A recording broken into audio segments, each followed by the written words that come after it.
Gross.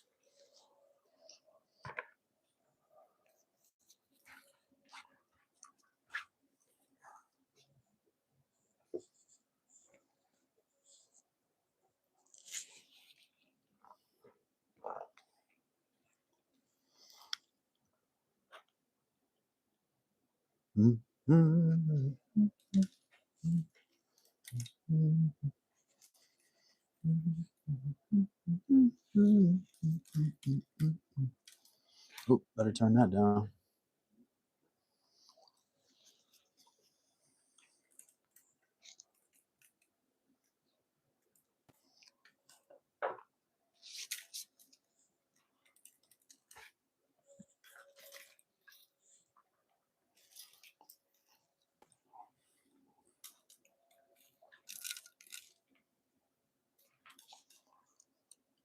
You guys can kind of see how fatty this animal is right here. There's a whole layer of fat. Probably would like a separate container for that. But you got to be careful because if you cut into this stuff, I notice you mess up the grain side. So you got to be gentle. There's a spot I cut on one of these sides where I kind of messed it up.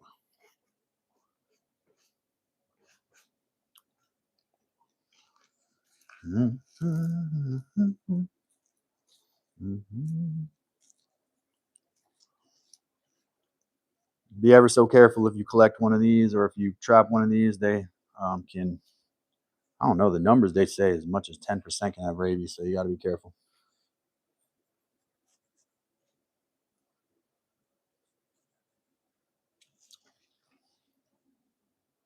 I'm gonna actually process the tail on here too and try to preserve the tail.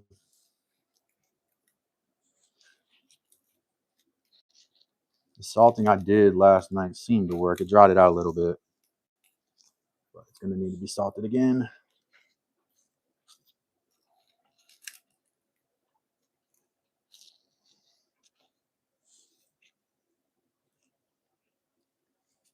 Yeah, it's definitely, I can see why they use a lot of like lime and soap when you process these hides because they're way fattier than this is definitely fattier than the muskrat hide.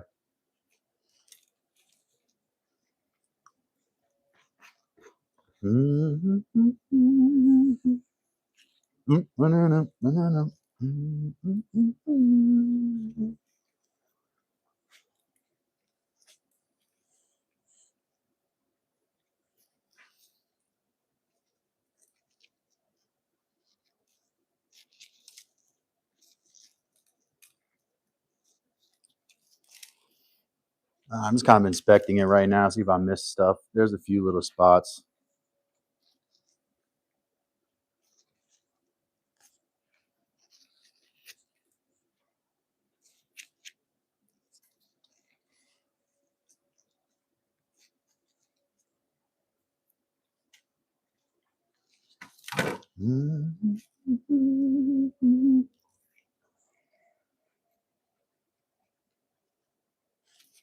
I hope that didn't mess the grain up right there. I may have. This is not that accustomed to these.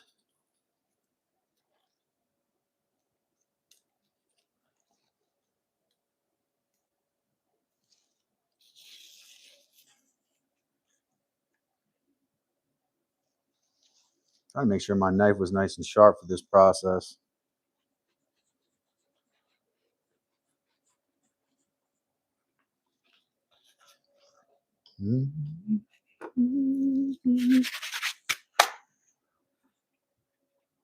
Everybody sleepy today?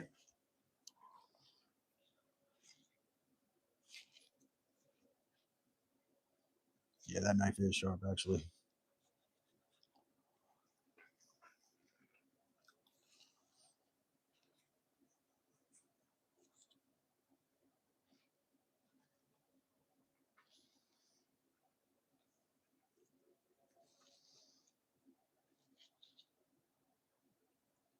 I have a male and a female here. I believe this is the male, larger of the two. Let's say it's just not obvious like it is on a possum, right? You can kind of tell what gender a possum is on the outside, so to speak.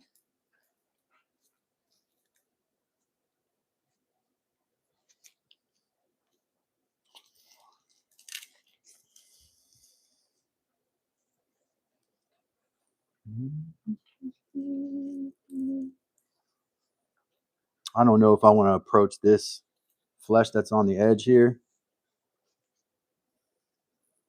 Yeah, that might do it.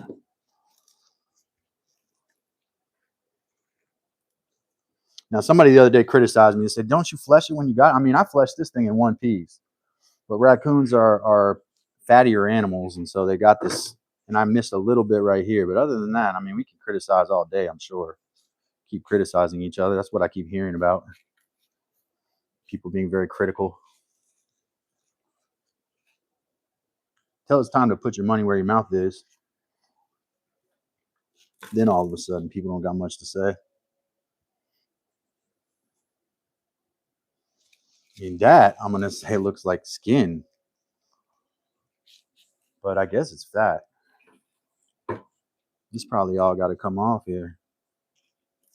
Oh, yeah. I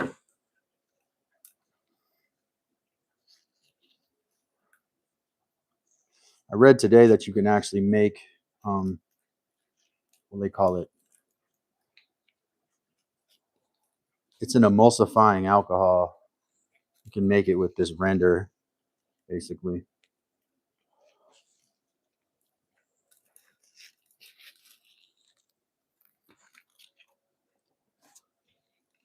That's going to all have to come off. I don't know if I'm going to do that today, though. I'm going to catch a lot of criticism.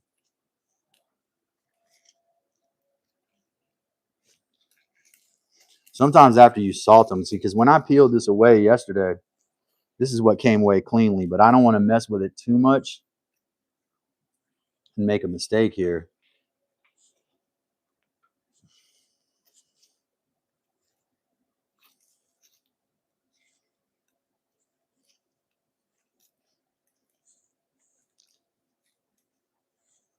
I might just pull that up. Let me process the tail for now.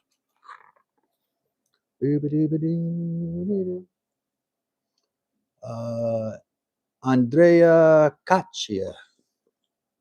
How do you say it? How do you say it? Welcome in Italian. Come si dice?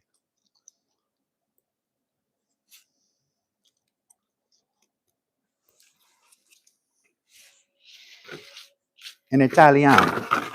Come si dice? Welcome.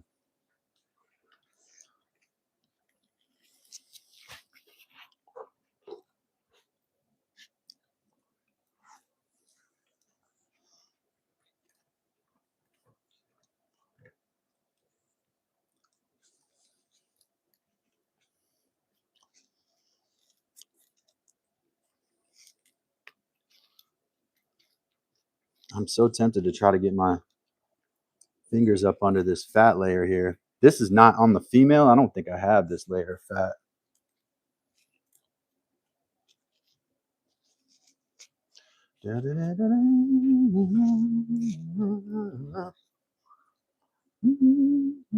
Welcome, Carrie. Sorry.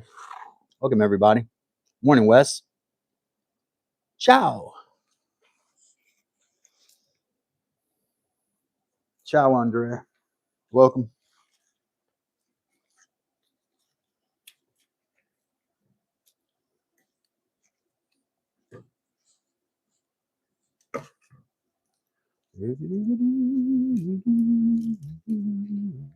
I don't want to cut that off. This is what I'm going to do now. I'm going to flip this thing, and I'm going to attempt to process this tail, which means I got to slice down the tail, and I want to do it while my knife is sharp. And I'll flip it around the other way so the tail is forward. Obviously, we know what animal this is, hopefully. This is a raccoon. You can see the spine is right there. What I want to do is get in here and make a cut all the way down the tail. And this is tricky, but this is the only way you can really preserve the tail. This is my understanding. So we're going to try to make an even cut. I can kind of feel where the tissue is in here. We're going to try this.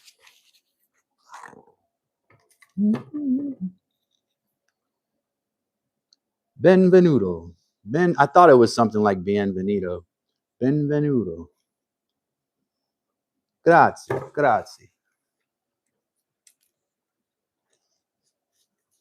Like my overemphasized Latinness.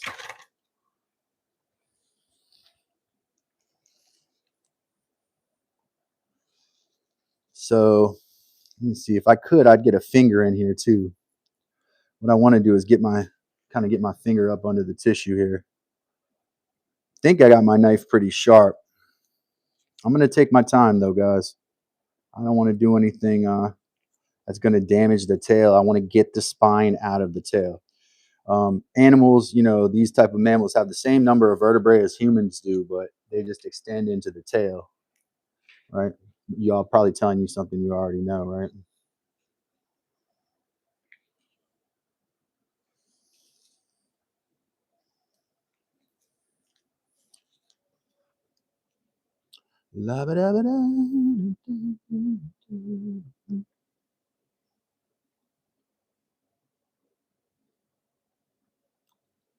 Oh yeah, so yeah, all mammals got the same number of vertebrae, just that in you know, mammals like the raccoon or these other, you know, mammals with tails. There we go. See, I'm in there now. I'm gonna try something here, and this was not advised to me. You see this? I got this dowel, this like bamboo dowel. I'm gonna kind of work it in there. I don't want to rip, but I want to get, well, kind of I do. I want to free up the tissue. This is what I did with the deer skulls too. The free tissue around the bone area. It's gonna work, I think. And then I could cut. This is a new technique too. Furriers. If you're a furrier. So now I got my rod in there and it's pushing. I'm pushing down toward the bottom of the tail. It's going to create a pocket where I can cut. I'm thinking if I follow the stick, I shouldn't end up going too deep or cutting off line or something. Sorry, I got that nutcracker, Duke Ellington nutcracker. Oh wow, that's where they make all the nice leather stuff. Gucci and all that. We are in North Carolina in the United States. Cool. Glad to hear that somebody from Milan is watching this kind of stuff. I did look it up yesterday. There is a raccoon fur that was made by Gucci in the 90s. And I think it's in the tens of thousands. It takes like 40 or so raccoons to make a fur. Clever gal. There we go. I'm going to follow this with my knife. I'm going to try it this way. You really don't want to cut yourself with this animal for a couple reasons. Any animal, you don't really want to cut yourself. You see how that's working? And we have to flay the tail out and take the bone out. So we got to debone the tail.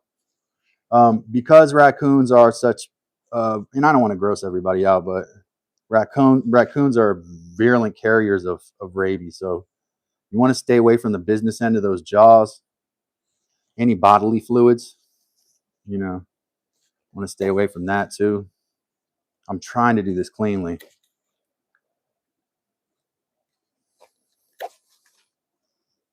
Without losing as much fur as I can, avoiding losing as much fur as possible here. Because the whole point of this is to preserve the fur in this tail. What you see as raccoon skin caps are not often made out of raccoon. They're usually made out of rabbit fur that's been dyed. So this is tougher than you would think. Not that I'm going to make a hat out of this. Mm-hmm.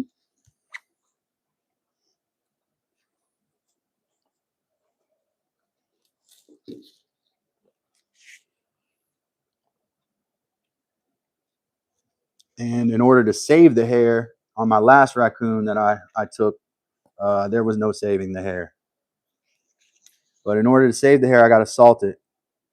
And the only way I can salt it is to get in there and get the spine out.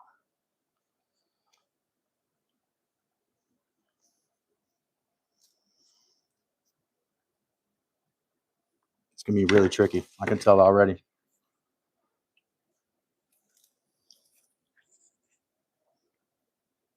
I'm sure there's somebody out there who's really good at this or has done this multiple times who will come on here and criticize me. Wes and I were just talking about this morning.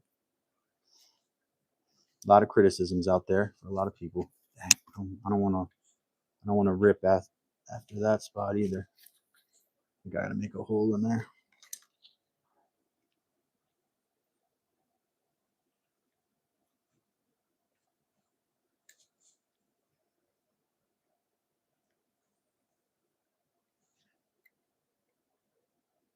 Now, just like you would expect towards the end, it's like running out of tissue. There's not much tissue. It's mostly fur.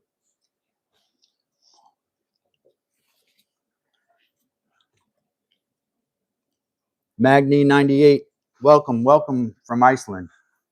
I do not know how to say hello in Icelandic.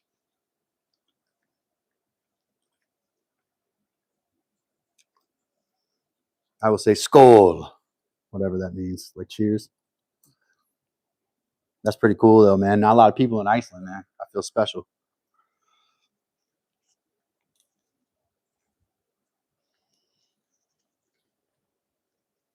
Now these bones too can cut you in the spine, so you got to be careful here. I'm gonna try to actually get my fingers up under there and cut away carefully. Can y'all see? Y'all can't even see nothing. Let me move the camera.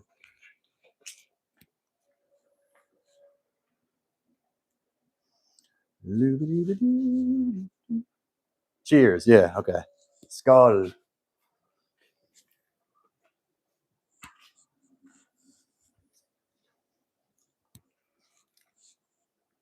Teach us how to say hello in Icelandic. That's something I don't think many of us probably know.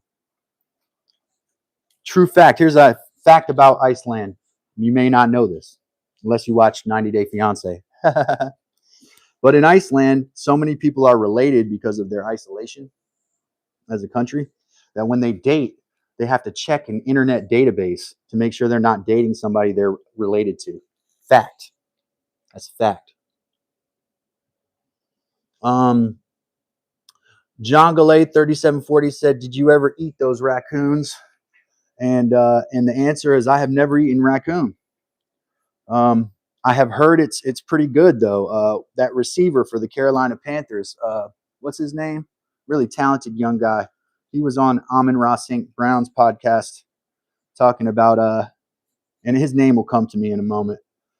Talking about that's his favorite wild game, raccoons. I have not eaten raccoon. Kind of scared after what I read yesterday. So here I am processing one. So see, we're cutting out the spine here that runs into the tail. I have not eaten one of these. Are they good eating? John Galay? There you go, Magni. Marry a Norwegian girl. That's like one country away.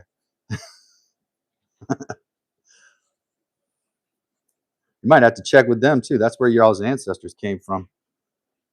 They'd be like cousins, like sixth cousins or something. You'd be all right.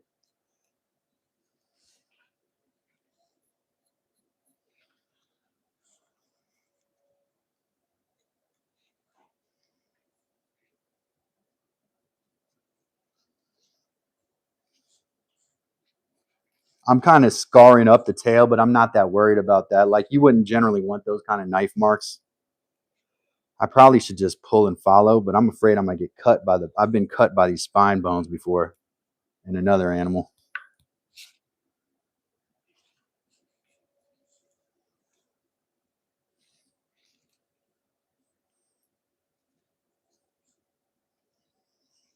Cut They told me, pa-rum-pa-pum-pum.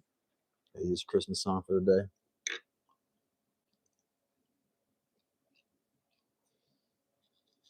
Danes went south and the Swedes went west. Yeah, other than Greenland, which is a Danish colony. Yeah, and it's north. Um,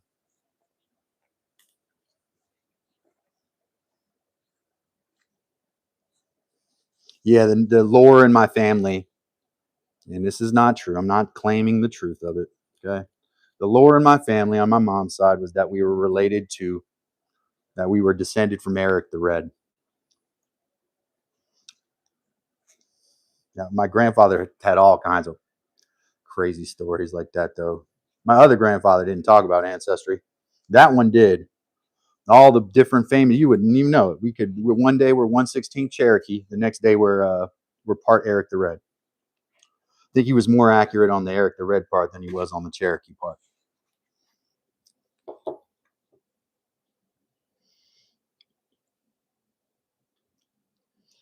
Zookeeper said, "Thank you, Miss Heather." What we got from this one up here? Chris said, "Oh no, Buffalo Bills fan, Chris. No, that's okay. I don't hate the Bills fans. Kind of got a soft spot for the Bills, actually. After the '90s, I wanted the Bills to win so bad in those 4 Super Bowls that they played in. I could relate to them because as a Vikings fan, we never won a Super Bowl. So those heartbreaking seasons they had with Jim Kelly made me kind of get a soft spot for the Bills. But ever since they've had Josh Allen, I don't have much sympathy for him. You know, you guys got this awesome quarterback. You should be in the Super Bowl."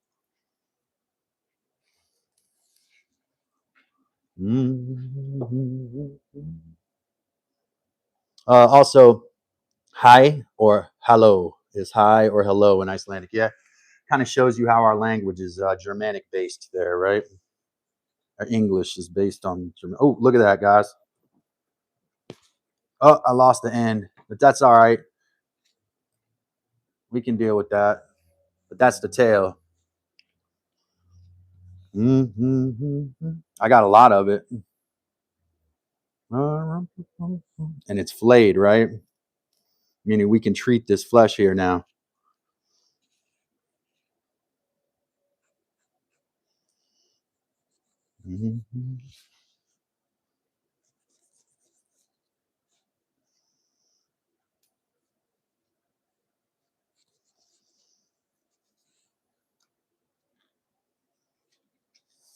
That's so gross. I don't want to gross y'all out.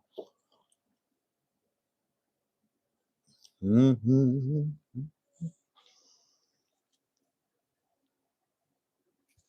I can get this end off of here.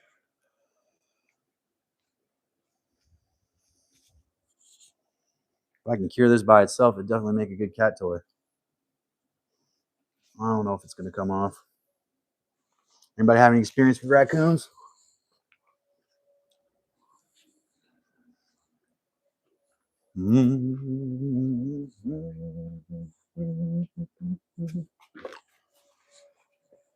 All right, that was not as hard as I thought it was going to be. We got to do another one too, though.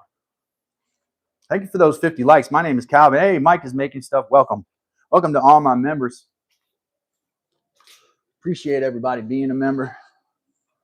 That's how the channel gets supported. What we just did was flay out this raccoon tail here.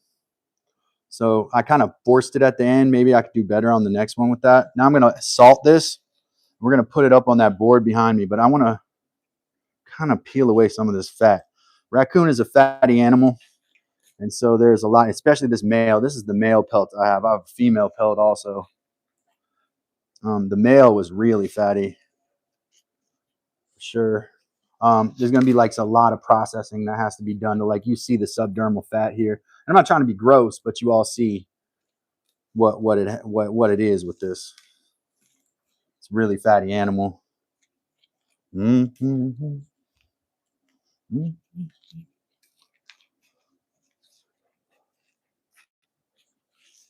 Last time, dare I pull away subdermal tissue? Last time I did this, someone said, "Have you ever seen a pelt be skinned?"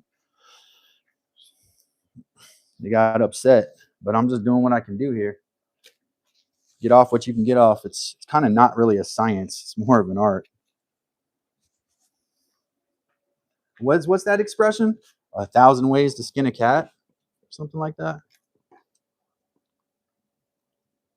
Yes, Eric the Red was a famous banished from Iceland, then went to Greenland, and his son Leif went and settled in Vinland, which is modern day Newfoundland. Correct. Yes.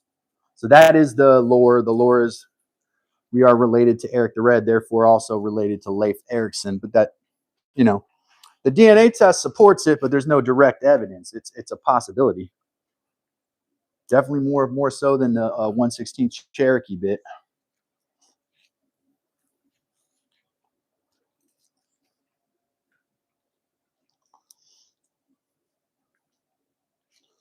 Mm-hmm.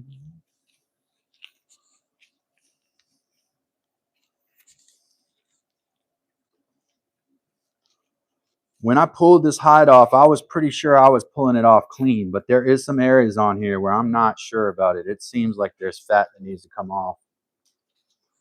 Mm-hmm.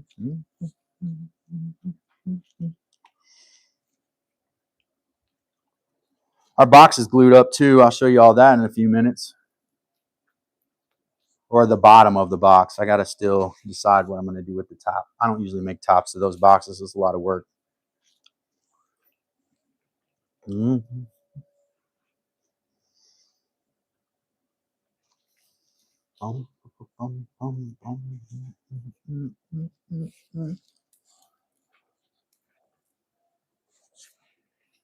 So I'm going to salt this guy again, I think. I'm going to leave that alone. Pull that piece off. Leave it alone. Salt it. Salt in the tail. And then I'm going to stick it up on this board. Or one of these boards. Mm-hmm.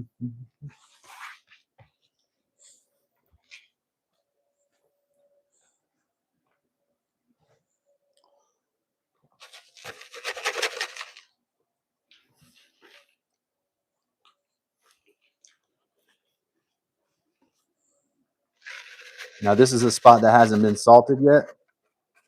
Definitely avoid using this kind of salt if you can. This was kind of all they had left at the Walmart I was at. It can damage the grain side to use rock salt, so be gentle with it if you use it.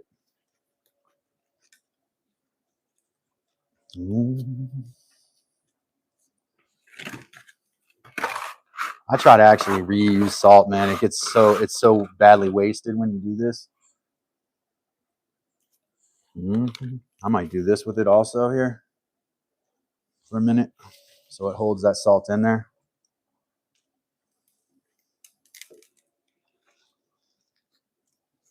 Clamps in creative ways, guys. Using clamps in creative ways.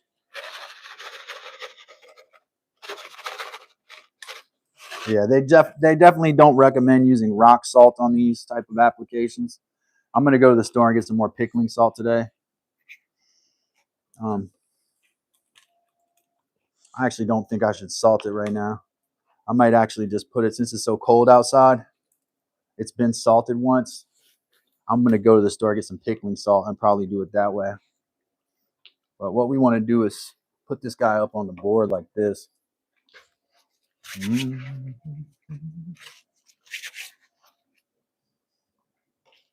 I'm not going to nail it because I don't have any galvanized nails right now. I'm going to do it woodworker style here. I do not save the heads of the raccoons, though they are beautiful. I do believe the raccoon is a beautiful animal. I'm a big fan of the raccoon and its majesty. I really am. But the heads are dangerous because they got teeth. And a raccoon is an animal that carries rabies. And so if you get got by a tooth somehow, catch the business end of a tooth, and the animal's infected, you could give yourself rabies. Once it's been processed and tanned and stuff and preserved, you're fine. The virus can't survive in heat either. So if it's hot outside, it's going to swelter, it's going to putrefy, but it won't. You won't get rabies. It'll actually die within a day or so. But it's been cold, so you got to be cautious.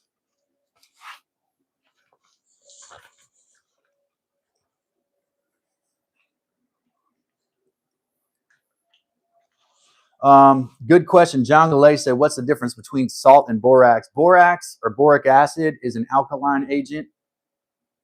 It's a salt version of boric acid. It's not really an acid. Yeah, I love that. I'll read that comment in a second there, Magni98. So borax is more meant for keeping insects off of the pelt. Insects and animals hate that smell and that taste of borax, so it keeps the insects off. I have a bunch of borax here, but when it's warm, I have to use it more. When it's cool, I don't have to really.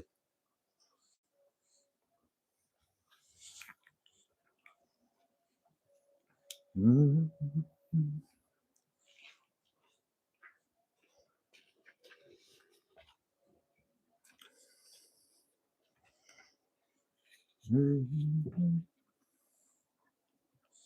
might use a nail or something.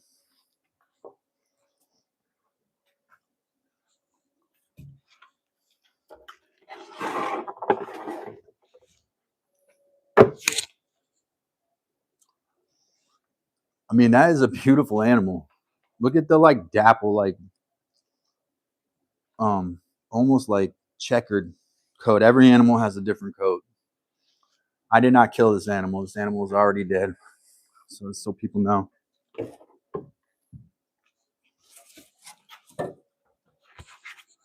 Everybody got the stomach for me to do the next one?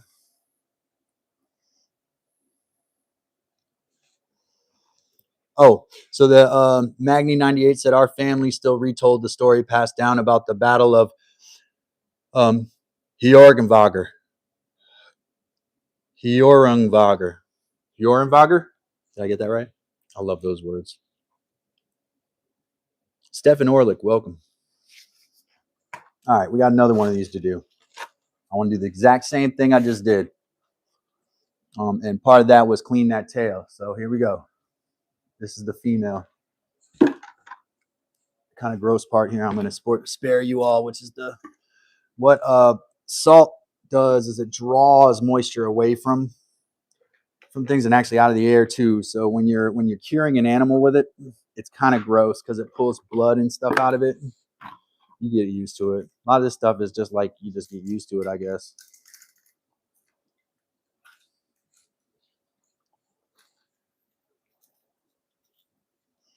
Yeah, they're a much smaller animal. A little bit stinkier too. I'm not gonna lie. A little bit stinkier. All right. And because it was a female, I was able to kind of save this area down here. With the male, that's where the genitalia is at. Magni said, "Oh yeah, I know. The comment that comment pertained to my previous one about who my family is related to. Yeah, and for the Norse and for the Icelandic people, that's like really it's important. That's how you all's history is taken down, is in the sagas, right? And so that's how you remember who you're from and who your ancestors are. In Africa, the griots helped people remember who their family was, and they would sing about those. So it's not dissimilar, but in every part of the world, there was a way to relate the family to. This has less subdermal fat, like I was telling y'all about. I don't have to peel away as much stuff on here. There's some flesh on the edges. Definitely funky. Whew. I want to get this thing in a preserved state as soon as possible. Looks like I still have the anus there too. That may be part of it, but I'm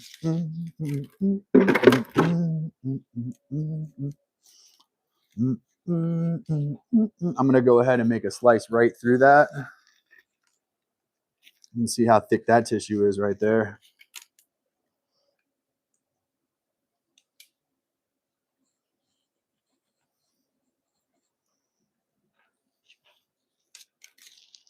All right, so the goal here is to do the same thing we just did and to flay this tail out. I hope I answered the question. G. Tyler, welcome. Oh, what do we do with the fur? Well, they'll be made into objects and sold. Will be what happens to the fur. Everything we do is in harmony with nature here. We don't go running around. I don't set traps and stuff either, though I could. I don't really need to.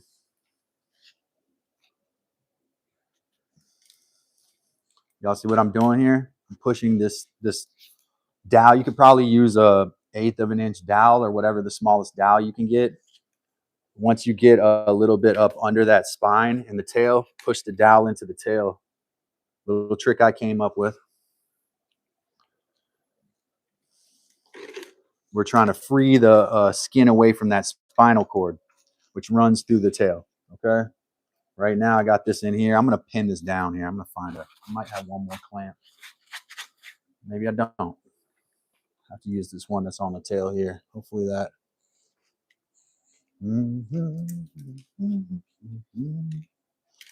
The most common problem I'm having is the unwieldiness of a hide, right? The hide wants to run away from you and move, stuff like that. I'm not going to try to push this all the way through. What I want to do is just get enough in there that I can get my knife up under it, kind of pull it away, and then once I can get my hands on it,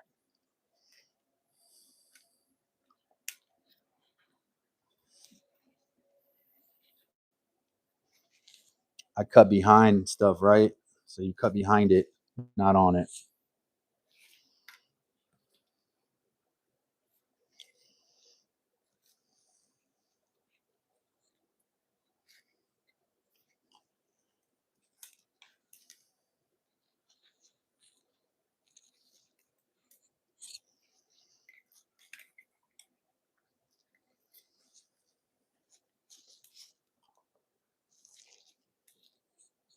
Y'all kind of see what I'm doing. Hey, Norm, welcome. Magni said, indeed, we have so little saved and preserved. He's talking about history. Very little about the sagas as well as the stories of the old gods. What we have left, we keep close. I understand. My grandmother, her ancestors come from this part of Germany. Now, I have no German DNA, so explain that. They come from this part of Germany that's on the Dutch border called Groningen. And the people that live on the North Sea right there interacted with the Swedes and the Danes and stuff so much that the people in Groningen have very little German ancestry. Most of their ancestry goes to the Norse. And there was a rune stone found there in Groningen. And on the rune stone in Old Norse, it said that the Viking men danced with the women, the Frisian women, because it's in a place called Frisia or East Friesland. In Germany, they call it Friesland, but the Latinized version of it is called Frisia. It's in the northeastern part of Germany on the border with the Netherlands. And there was a rune stone there. It was discovered, I don't know when it was discovered. And it made a lot of sense because the Viking men were dancing with the native Frisian women. And that made sense because there you have why they have ancestry that direction, right? Because there was interaction with the Vikings that were coming across the North Sea. That's probably the closest port of call to them, really. All right, let's see if I can get this out. Again, want to be careful here because the spine actually has little sharp bones in it. So last time I kind of escaped without getting stuck. I'm going to keep going until it's real easy to pull. But you got to free the tail up and get the spine out.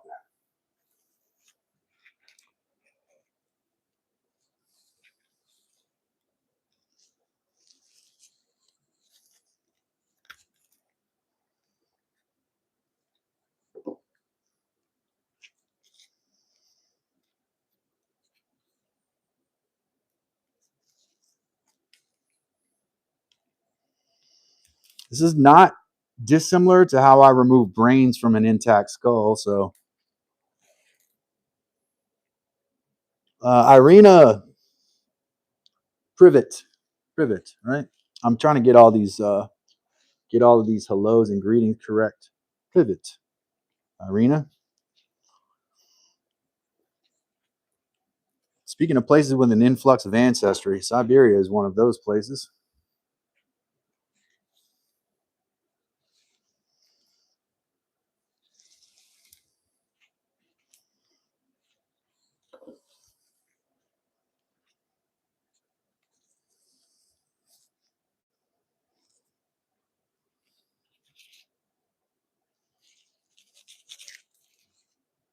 Yeah, see, it's easy for me to follow right through that line that I made with my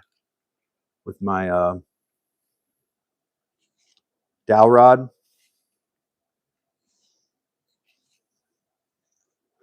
And the spine is starting to free up. As I said a moment ago, humans and raccoons got the same number of vertebrae, just that they're like longer proportionally on animals with tails.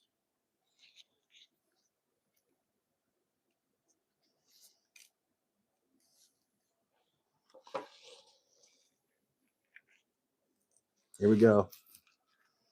If I can keep the end this time. Nope, same thing happened.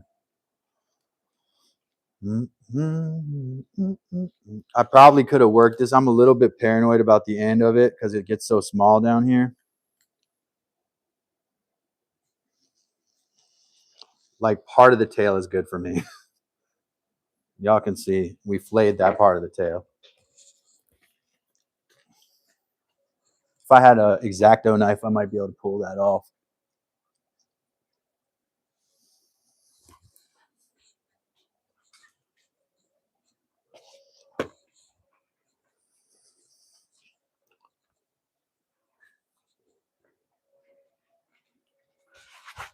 Hey, thank y'all for those 95 likes. Let's get it up to a hundo, man. Let's get those likes up to a hundo. Tap that, double tap that screen. Like this video, even if you came here out of grotesque curiosity. It was not the meaning of this. This is a traditional practice. It's been done by humans for a very long time. This is an educational channel. Dad's Workshop. My name is Calvin. You are in Dad's Workshop right now, hanging out with us. Me, Heather's behind the scenes. A little bit of fat there. Raccoon is a fatty animal.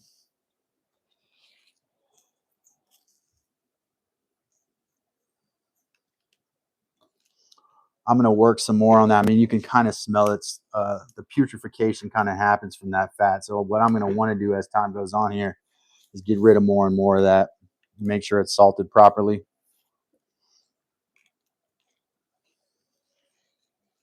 But what hasn't been salted yet is the inside of this tail. So I'm going to salt that now so we can keep the hair on there.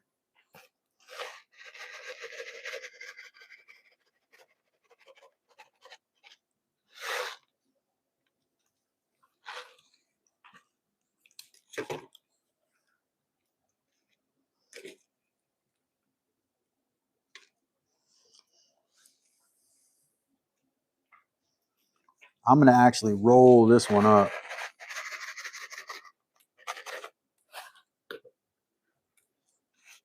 I got to go get some more salt. You got to coat this with like 1/8 of an inch of salt. Put this right here for a moment. Yay, that was the gross part.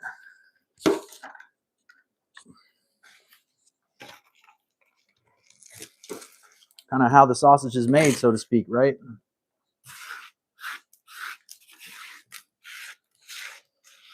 Some people can handle watching that. Some people don't like it too much. Tell you what, though, wear gloves. Be careful.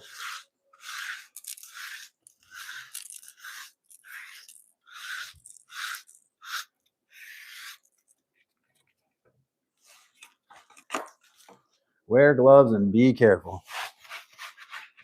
I still don't know what I'm going to do with this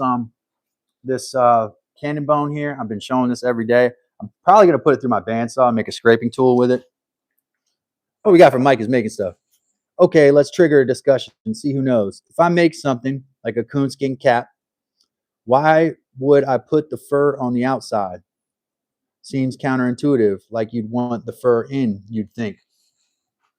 Yeah, so you do want a fur lining, right?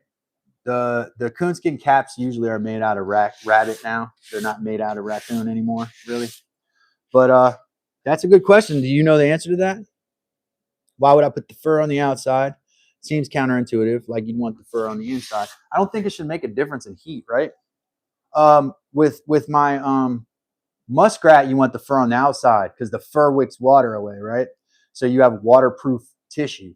If you got a waterproof surface like muskrat hide or beaver hide, having that on the outside is going to be critical, right?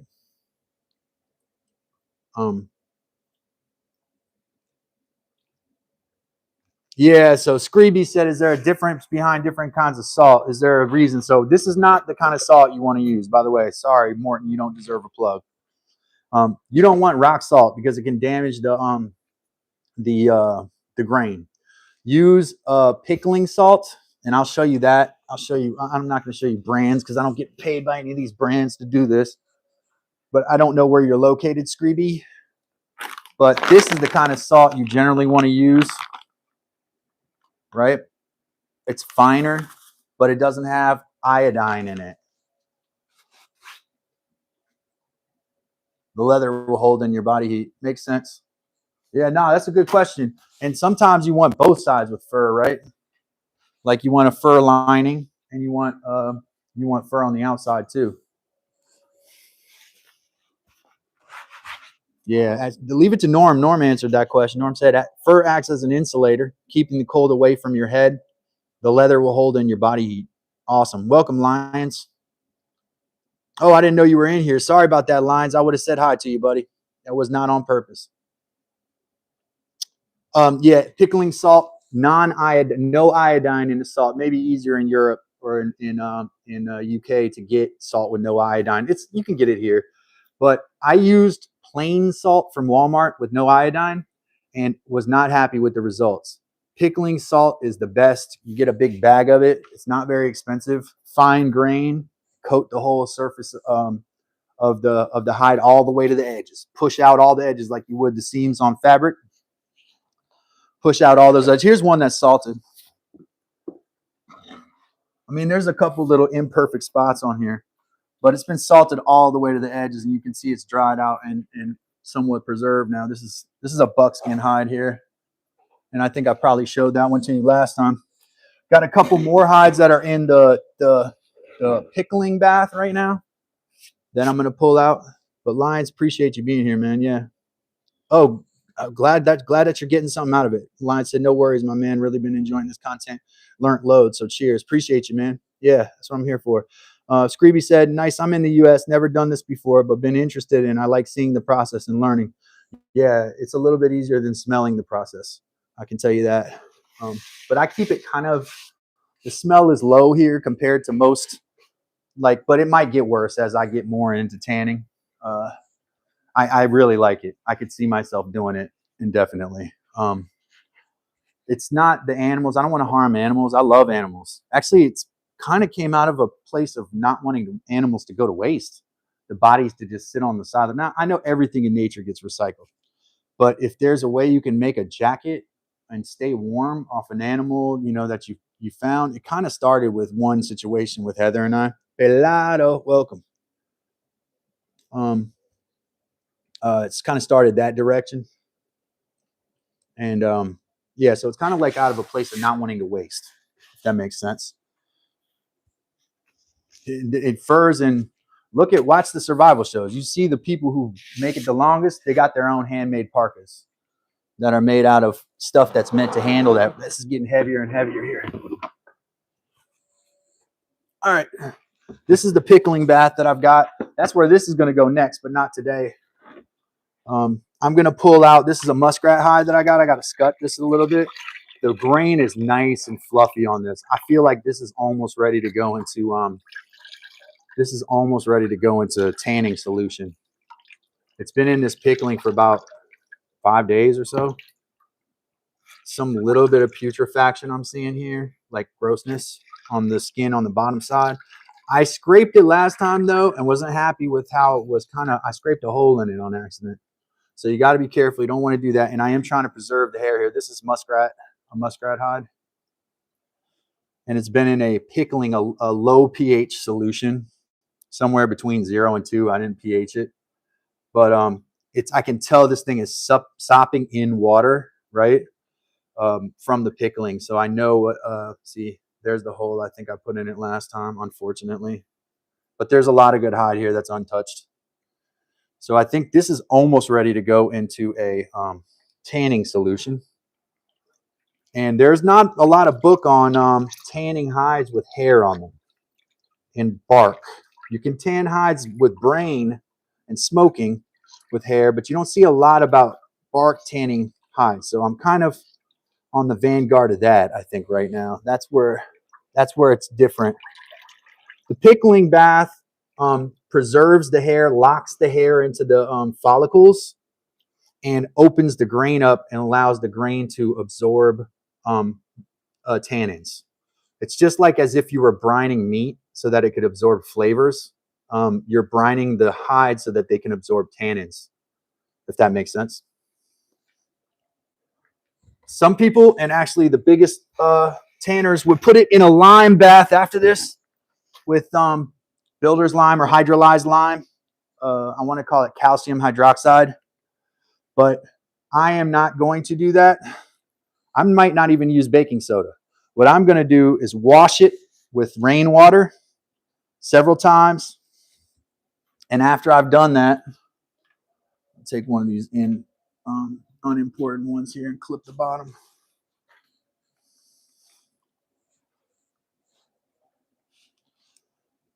I don't want to mess up that grain.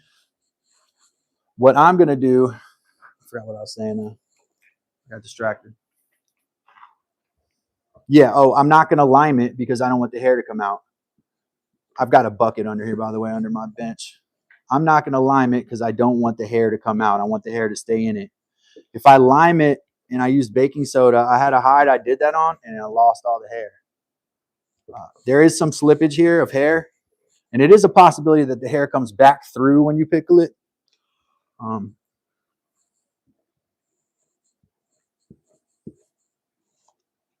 See, there's a spot right there. You want to get that stuff off. Now, this is a ferrous tool, so it has iron in it, so you may end up putting black spots on.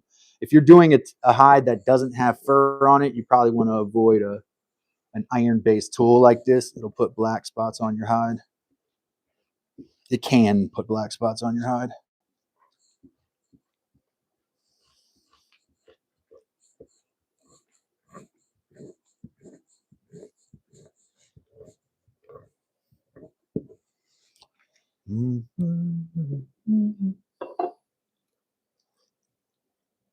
Yes. Yeah, rabbit fur is a really cheap alternative, and it's good fur. Muskrat fur is waterproof, so I do believe, and the way it feels is thick and fatty, like a little less fatty than the raccoon hide, a little more fatty than the deer hide, if that makes sense. Just by what I've experienced here, just giving you what I've seen. I want more muskrats, but I'm not going to kill them. I'll wait. I know where they are. If they get hit, I'll grab one, but I'm not going to. Like, I know there's a whole family, and somebody unfortunately will get hit because I see them out on the road every day. I'm going to get this putrefying type stuff off of there, right? Scrape it. And everybody was telling me last time you should push. So I kind of got the beam close to a 45 right here, and I'm pushing, not pulling. Hope everybody's happy by that. Little spot next to this hole that was already, this may have been the anus. I cannot remember.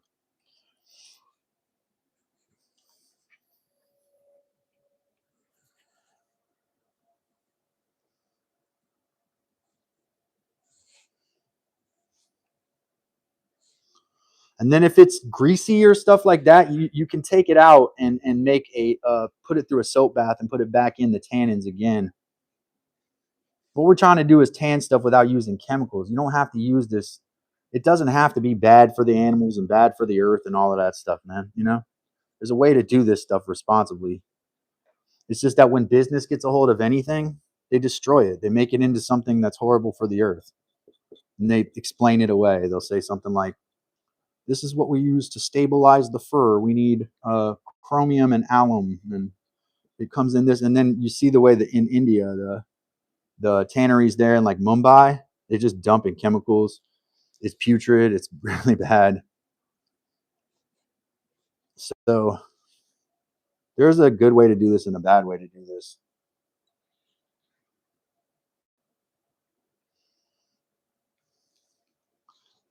But I think it's probably important that I not sit here and try to defend what I'm doing all the time.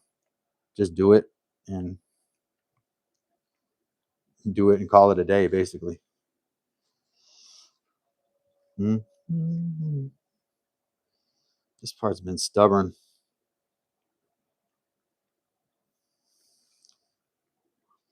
Another thing I was told, and I'll pass this along to you, is when you're scraping the hair, you want to scrape with the hair grain, right? So let me pull this off and show y'all.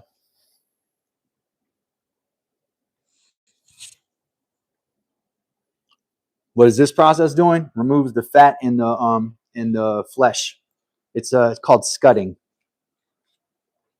All right, so if I'm removing hair, I actually want to remove hair that way. All right, I did not know this until yesterday. Something I read yesterday. If I'm removing hair and I'm not removing hair on the side, I'm gonna go this way and actually go with the grain of the hair and scrape that way. Don't scrape against, because you end up messing up the grain.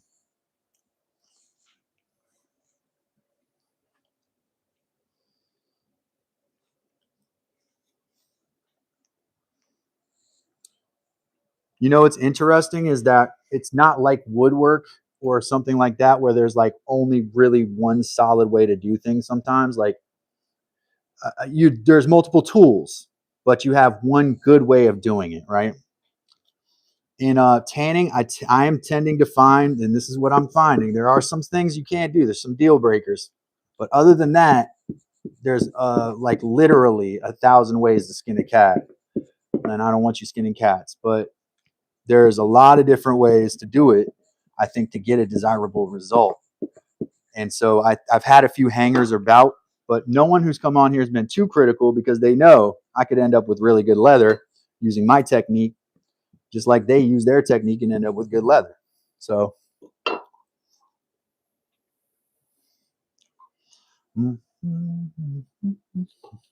I want to be careful of this spot right here because it's already broken through the grain and it's kind of in the middle of the hide. It's unfortunate because like here you have a swath in the middle, I think, that's untouched. This is probably going to be lining like we were just talking about. This will be lining for gloves or mittens, so it'll keep them warm. But if you look at these hairs, they're like hollow, so they're waterproof. It's really cool. It's like polar bear fur or something. Really cool animal, man. I never really thought much about a muskrat, but it's a cool animal. You're just trying to get all that nasty stuff off, because what you're trying to tan is collagen. You're not trying to tan flesh. You're not trying to tan meat. You're not trying to tan fat. You're trying to tan skin, which is collagen. And I'm thinking pretty soon I might slice this, but I want to cut it nice and evenly so that when it's but anyway, I'm not going to do that now. I'm going to wring it out.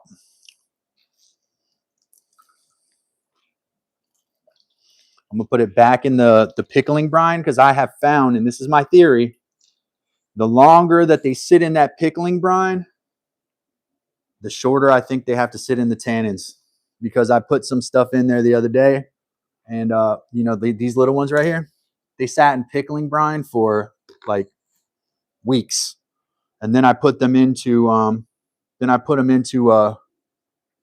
tanning solution, and they were tanning immediately. Very, very tan.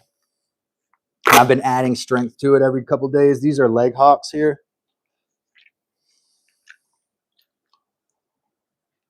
So you see how thickly that's tan, and that hasn't even really been scudded very well. You see it's still got some flesh, but it's very, very tan, right? On the bottom, hopefully you can see that. And it's changed the color of the fur slightly, and there's one little gap in the fur there. But this is like the ankle from the deer.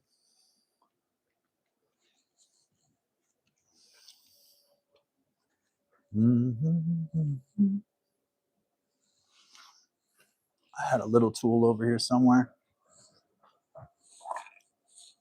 There we go. This is actually the bone, maybe from this animal. I use this to scut sometimes when it's smaller. Scud.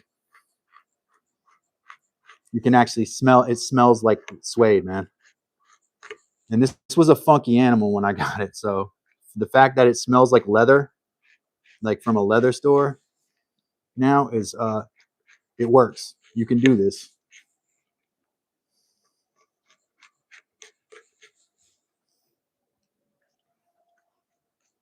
Yeah, that smells like actual leather.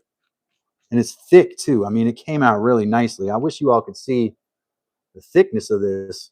It's kind of impressive. It really absorbed the tannins well. I took a slice of this and let it dry. It came out really well. It's not fully tanned yet, but it's not far away from that. After I scut this, I put it back in there again. It absorbs more tannins. We add some more strength to the tannin solution. Squeeze it out, tease it, and you know, pull on it, because these things, you have to work those grains, those fibers.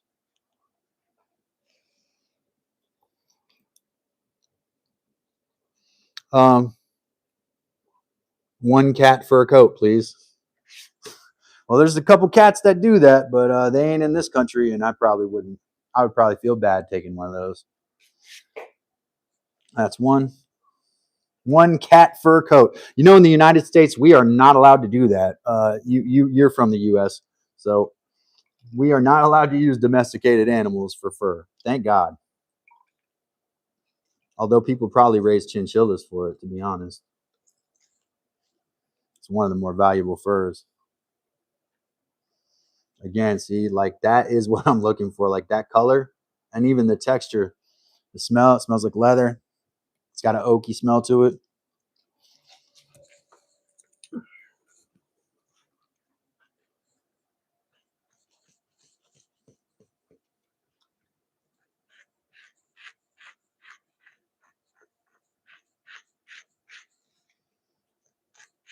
So the flesh side is the suede side, right? The leather side is the grain side or the hair side.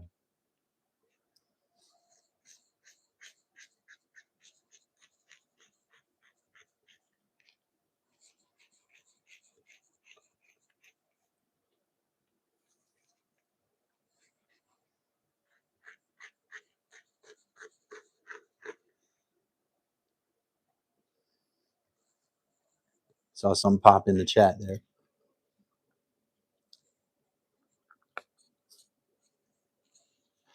Appreciate all the likes. My name is Calvin. This is Dad's Workshop. What I'm doing right now is scudding a couple of these deer hawk hides here. These ones came out incredibly well. They're not done just yet. I'm going to let them sit in that tanning solution for a while, because I understand this takes some time. The way you test is that you cut a slice off and see how much white is in the middle. If there's white in the middle, then it still has tanning to do. Though when I dried those samples, even though they had white in the middle, when they dried, there was no more white visible. And they seemed like tanned leather. But I'm going to go with what I've been told and what I've read. This is why, though, you don't use ungalvanized nails. You see that black spot up there? The tannins reacted to the ferrous metals and turned that corner black. Pilato said, only one good way to do woodwork, power tools. Hand tools, power tools, hand tools, power tools. Both. I like both. I like joinery, but that doesn't mean I always like hand tools. I do like trying to use as many hand tools as possible. It helps you understand the wood. If you don't understand the dynamics of the wood, the grain, and things like that, then you're being I think it's a bit counterfeit to throw power tools at everything and just kind of force your way through everything. But if you do understand the wood, it doesn't matter whether you use power tools or hand tools or what. The idea of woodwork is use the strength, the weakness of the wood to your advantage when you're making or fabricating something, and use the strength to your advantage in the fabrication, right? So in the final product, the strength of the wood is being used to your advantage.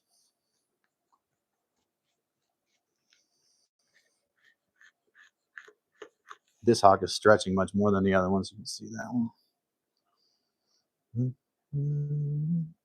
Anybody knows what that's called, let me know.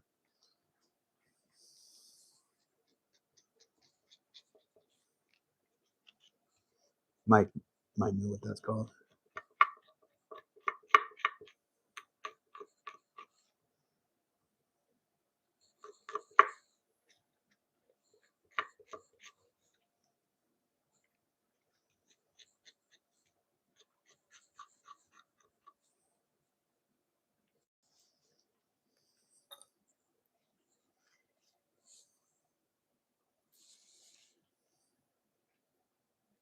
Start with the weaker tannin solution. I can tell they've already absorbed a lot in here. I got one more in here. Start with a weaker tannin solution and then then add more. I'm going to show y'all a Raccoon pelt that has no hair that I have in a tannin solution. I may have put too strong of a solution in to start. I'll show you all that in just a sec. I came and checked on it early this morning. I'm a little skeptical. We'll see. I may have put the tannins in too strong to start. That was the problem. But we'll find out.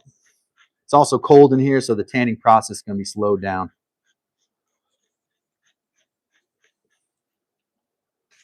I'd much rather have it cold in here than hot. Like in the summer, I could barely do these. I was getting mad at everybody doing these live streams in that heat.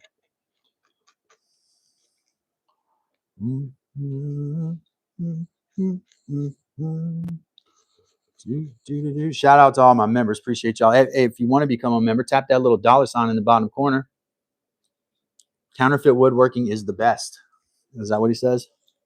That's what Pilato said. I don't think he quite listened to what I said. I did not say Pilato is a counterfeit, though I should have. I should have said Pilato. Pilato is a losing my tools counterfeit woodworker.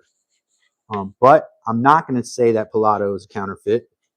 I'm just going to vaguely reference that Pilato and his power tools are counterfeit. No, I mean, I don't think just because you use power tools, it's counterfeit. It's counterfeit if you don't understand the dynamics of the wood and you're just brute forcing your way through woodwork projects. But that's for shows like The Worst Carpenter in Canada, The Worst Handyman in Canada. Has anybody ever seen that show? Great show. I think early 2000 aughts. The Worst Handyman in Canada. Good show. Smells like leather, guys. It's my first real examples of what I can do are these little guys, and they're going to be nice. I have to send some of these out to my friends out there, y'all member folks who have uses for them. They're going to dry stiff, so you're going to have to work them a little bit to get them to where they're going to be pliable. They're good for like a gun holster, as they are. It's going to be stiff, and you still want to oil that. But if you ever seen a holster, the holsters are like stiff leather. They're not soft and pliable. I'm sure somebody said something after that. I do have another deer pelt in here too. I'm kind of a little bit hesitant to pull it out while it's going to be messy and drippy. It's in that brine mixture.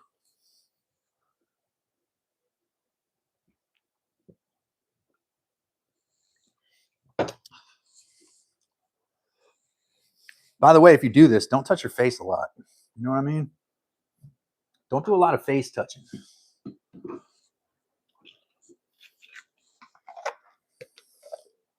Boom. This one I'm a little hesitant to show because I'm not that proud of it. But I put a very strong, I almost wanted to test if it was possible to what they call case harden, which is to over tan a piece of leather with just tannins that you make into a bath. I'm looking at that, does not look too bad right there. That's after 1 day of sitting in tannins. So that's how strong I made those tannins in there. It still has a bad smell though. So I think it's not even close to tan. Obviously it needs probably a month to tan completely, but it's patchy, right? So we want to make sure that we've not locked out tannins right there. It needs to be like we have spots of the grain here that aren't tanning. But you see the tannins are soaking in. I think what needs to happen needs to be squeezed out, more water added to it, probably a little more tannin solution. But this is kind of how it looked when I checked it this morning. So I'm a little concerned that this may be the way it always looks.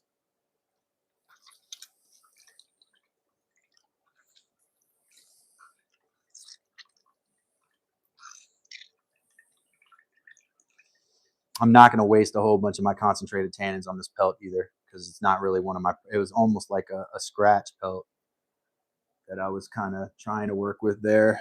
You can see there's some grain damage there.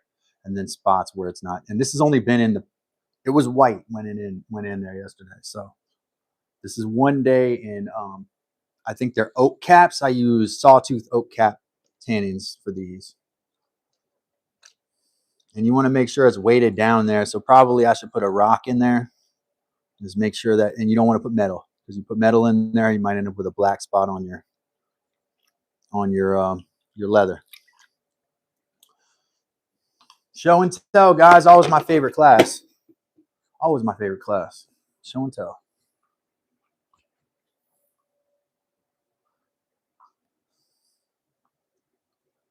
Is that part of the, that is a different animal. Carnage, welcome. That was a different animal. That was a raccoon.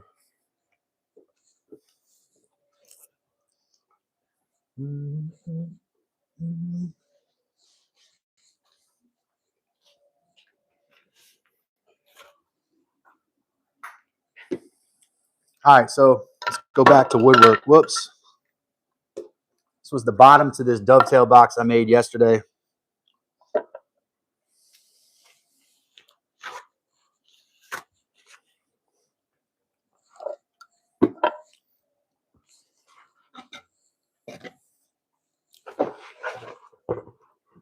Oh, I got to do that same thing with that deer tail too, guys. The deer tail has to be treated in the exact same way I just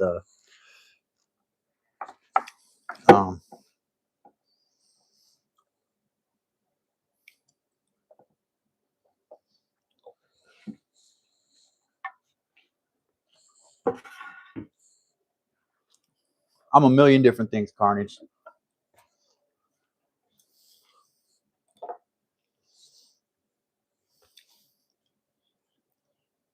No, it's all good. I just didn't know. I was just asking because I see him doing a lot of different things. Pretty cool stuff, man. All right, buddy. Appreciate that. Doesn't sound like a backhanded compliment at all.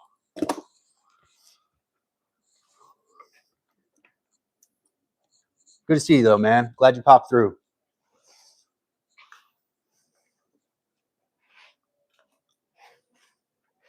You still doing bladesmithing? Any one of us could pivot at any point in time, man. I was a music teacher for 17 years. Are you am I a woodworker now? Yeah, kind of. Am I a YouTuber? Yeah.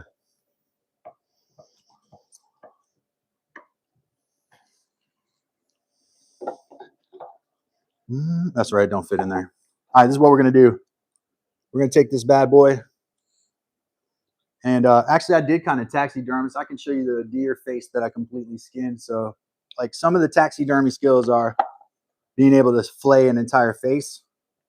All right, you got to be able to take an entire cape. Carnage says, hey, man, glad to be here, mate. Appreciate you. He said, I just do a lot of stuff, man. Just still collect knives, still sharpen them, fix my chainsaws, put new handles on hatchets, anything manly. Anything mainly or manly? I mean, either one would be appropriate, right? I'm not even joking. Let me put this on here. We're going to glue this up. I'm a little concerned that one side's not like super even here, but we'll square that up in a minute. I kind of want that side to be the bottom. Let's do this real quick, though.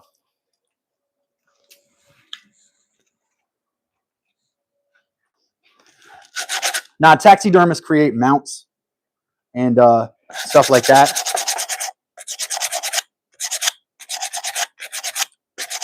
I wanted to learn some of that, but I'm not a taxidermist, and I don't plan on mounting anything unless I go into the Northwest Territory in Canada and go polar bear hunting and get a polar bear. Maybe I'll mount that, you know.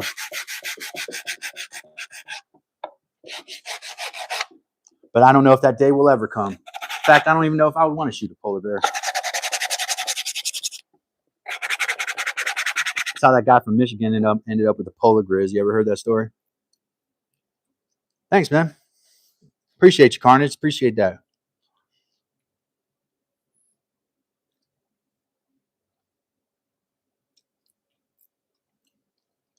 Hey, interesting, man. Carnage, you up there in Canada. A lot of y'all's heritage is in furrying and fur trading. And Like the very first Frenchmen were guys who were out there fur trading. The very first, not very first Frenchmen, the very first Canadians were Frenchmen who were trading furs, right?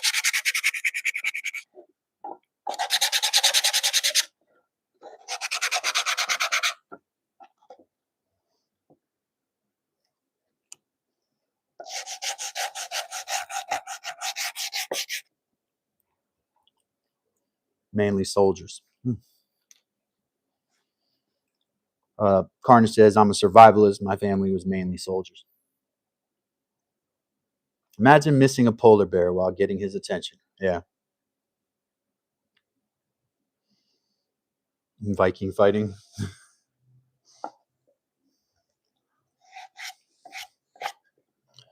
Yeah, the Vikings haven't been in Canada for, if they were ever there, it's been 1,000 years since they were there. I tend to be of the belief that they didn't make it that far in. Just Newfoundland, maybe Nova Scotia. Just my belief, man. Then I come from Minnesota, where they had this false myth that this guy had this rune stone in his yard, and the whole rune stone of wherever. People believed it for the longest time, but it was turned out to be all nonsense. Let's use this Gorilla Glue here, since that's what I have on hand. Can y'all see? I just tilted you.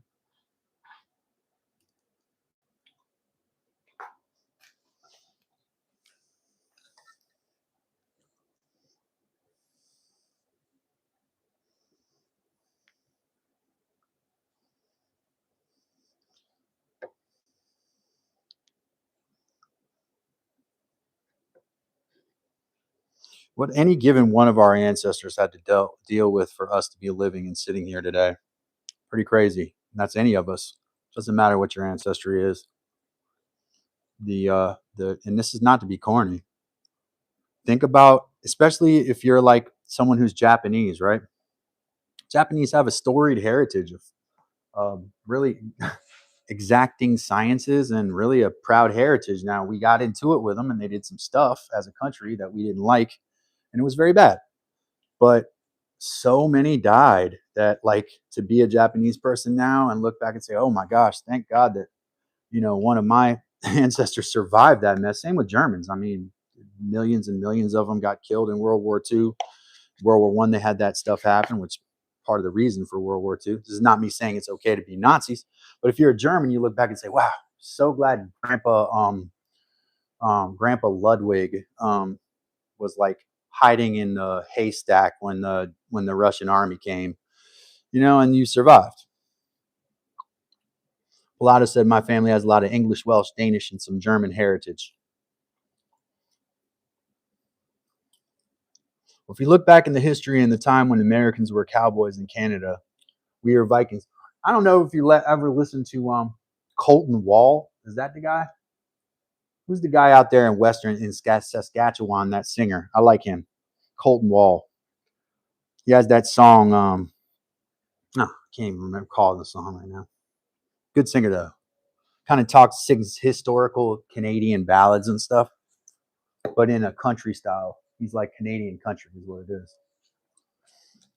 Not commercial country music. Totally different. Colton Wall. Check him out.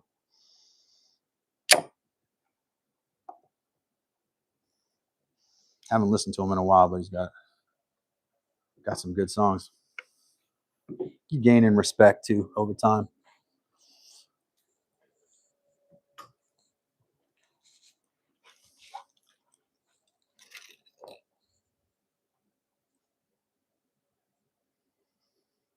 Yeah, Colton Wall. I like Colton Wall a lot. Big fan. Got that great voice, man. He's done some stuff with singers down here in the States too, because they recognize he's pretty good. From Saskatoon, I think that's where he's from. That's the High Plains. It's very much like Minnesota up there, just very lonely and flat kind of. And then you have the Rockies, but like plains it's like Montana. North America, man, all one continent. All right. Love that y'all were here. Appreciate everybody.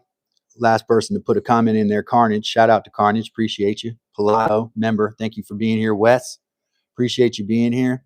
Norm in the house, was in the house here earlier. Appreciate Norm. Palato.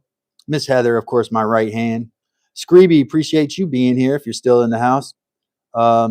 All the people that came in today. Also, Irina from Siberia. Shout out to Irina.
Didn't lose. I didn't. Can y'all hear me now? My mic died. That's what happened. So I was right on time with ending the live stream. Wes does it, putting in there that 3 months. 3 months he's been a member. Appreciate that. Appreciate that. Everybody who came today, love y'all. Do the next right thing. Be nice to the animals. Don't hurt any animals because you watch my live stream. Make sure that you follow all the laws in your jurisdiction. Don't just go out and start shooting stuff. Make sure that you go through the safety protocol. Be safe. Don't start sticking knives in animals without knowing what you're doing. Like I told y'all today, these raccoons are dangerous. You got to be careful not to contract diseases from animals too. You can do that by sticking a knife in an animal and sticking yourself with that knife. So be very careful. Appreciate everybody. I'm going to say goodbye to y'all for now. I'm going to be putting a short and a long form out. Check out all these folks' channels. There's so many of them. Carnage and Wes and Carrie and Palato Creations. All of these folks have channels. Wes does it. We have channels. Mike is making stuff. Norm has a channel. Norm runs a live stream. He has great videos about astronomy. Lions Fix It shop, or Lions Fish shop also. Doing big stuff. Miss Heather has a couple channels. Check out all of that stuff. Appreciate you. Love you. Take care. Until next time. My name is Calvin. This is Dad's Workshop. Do the next right thing. We're out of here.